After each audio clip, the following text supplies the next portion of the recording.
The Congress Legislature Party in Manipur submitted a memorandum to Governor Lakshman Prasad Acharya demanding immediate intervention for the safe release of 3 women and 3 children abducted from Jiribam district.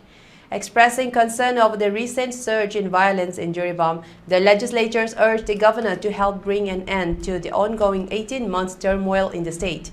In the memorandum submitted on November 13, opposition members of the Manipur Legislative Assembly affiliated with the Indian National Congress highlighted the recent violent events in Jiribam district which have exacerbated the state's ongoing humanitarian crisis.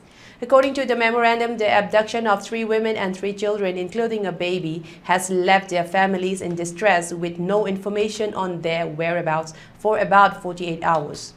The legislators made an urgent plea for the governor's intervention to secure the hostages' safe release and called for stronger measures to protect civilians, particularly vulnerable groups such as elderly people, women and children.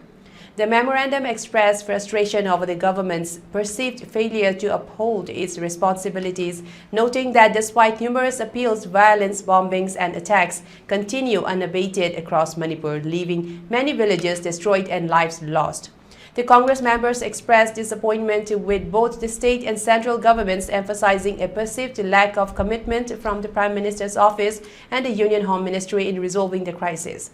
They criticized Chief Minister Biren Singh's administration for its inability to maintain law and order, citing a failure to safeguard citizens' lives and properties since May 2023. At this critical juncture, the Congress Legislature Party appealed to the governor for immediate action, urging efforts to secure the hostages' safe release and to restore peace to the region in the interests of the people of Manipur and the country.